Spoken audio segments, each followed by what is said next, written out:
couples across central Indiana say they had a bad experience with their wedding officiant. Consumers say they've had difficulty getting the services they paid for, and some claim they didn't get refunds in a timely manner. Yeah, WRTV Investigates has uncovered at least 10 complaints about the business.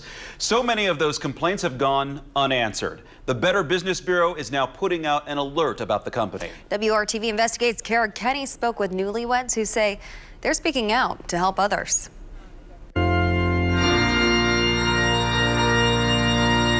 The flowers, the dress, the music.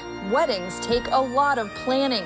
Sarah Mueller of Carmel says her wedding day was great, including her ceremony officiated by Angel Bodenhamer of Indiana Wedding Design. She was a lovely officiant. But Sarah says her wedded bliss was short-lived. A month after the big day, Sarah tried to get a copy of her marriage license. When I called the courthouse to try to say, hey, do you have a copy of my marriage license? Surely it's been processed by now. They said, oh, well, we never received it. Sarah says she paid the officiant to file her marriage license as part of her package, but that didn't happen. When she reached out to Angel via text, Angel said she'd check on it and then stopped responding to Sarah's messages. I tried text, I tried email, I tried calling, I tried voicemail. My husband and I finally got so fed up with it, we went back to the courthouse and we actually had to pay for another marriage license. Sarah filed complaints with the Better Business Bureau and the Attorney General in the hopes of getting some money back. And I don't want other consumers to have to go through the same thing of having trouble with the wedding officiant, because it is a day that is so important, and when you're paying someone to go through with this service, you expect that it's going to be done. Charles Westra of Lawrence filed a complaint with the BBB too. He paid a deposit to secure a date for spring 2020, but when COVID-19 hit, the couple had a hard time getting a hold of Angel to reschedule their wedding date. We kept trying to get in contact with them, and then finally I grew fed up with trying to contact, and I just informed them that if I did not hear back from them about their breaking of our contract, that I was going to seek other opportunities, whether they be legal or public forums. Charles had to spend even more money to hire a different officiant for his drive-through wedding. His BBB complaint says Indiana Wedding Design has not refunded his money.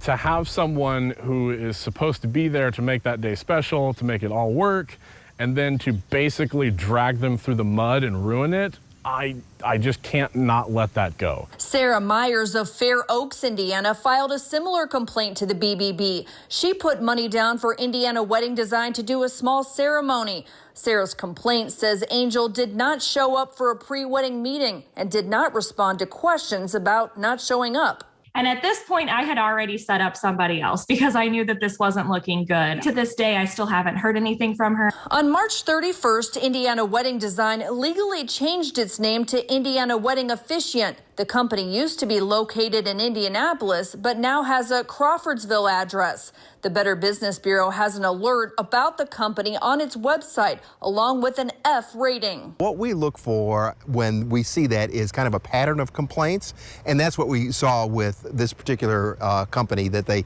just were not performing, just were not coming through with what they said they were going to do. The BBB has 10 unanswered complaints from summer 2019 to the end of 2020. In those complaints, consumers allege the business collects down payments but does not provide services, does not respond to consumer requests for updates, reschedules, or refunds in a timely manner, does not issue refunds in a timely manner. Well, we're certainly hopeful that, the company does come through with the promises that they made, whether it's to provide the service or give the refunds back. So hopefully this will prompt them to do that. WRTV Investigates has learned Angel Bodenhamer received 2 paycheck protection loans from the Small Business Administration this year, totaling more than $41,000.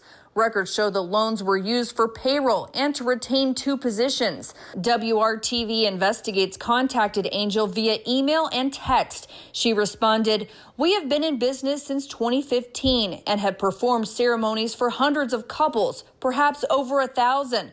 For every complaint, I can imagine that we have 50 ecstatic couples. I can't imagine any business that will not have some margin of error when that type of volume is generated." Regarding the Better Business Bureau complaints, she says they are simply a mediation source between a consumer and a business. In the beginning, I did answer them, but found the process time-consuming and futile. The Indiana Attorney General's office has received 4 consumer complaints about Indiana wedding design, mostly about not getting refunds. Records show the company did not respond to 2 of them, provided a refund for 1 customer, so the complaint was withdrawn, and Sarah Mueller's complaint did not get resolved.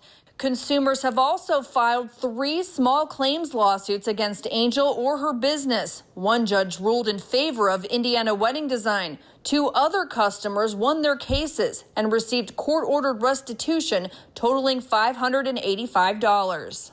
Angel told us via email, it is a learning curve for any business owner to learn how to manage a business as opposed to work in it. And I have made mistakes in staffing and growth, that is for sure. I have decided to keep the business drawn back to primarily myself and my immediate family, when in the past I have had up to 20 contractors on the schedule.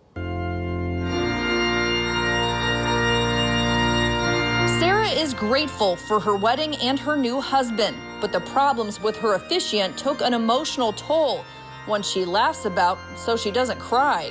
All the pomp and circumstance that we had is not our actual wedding date. Something that is still kind of a sore point at this point. I kind of use it as a fun fact of the day of my wedding is not the day I'm actually legally married. Sarah's fine celebrating twice with her husband, but wants to spare other couples from going through the same thing. I don't want other people to have to deal with this frustration that I did. Working for you, Kenney, WRTV.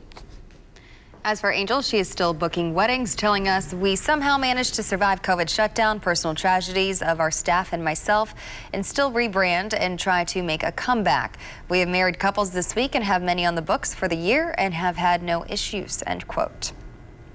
Well, the couples in our story say they did their research before hiring their officiant, including reading reviews and going with vendors recommended by their venue. So here is how you can protect yourself for your big day. Get everything in writing, including specific dates, products, and prices. Run the business's name through the BBB website, as well as do an internet search with complaints. Do not pay the entire fee up front. Wait until the services have been rendered to pay the rest. Also, follow up. Make sure to confirm all services a few weeks prior to the event.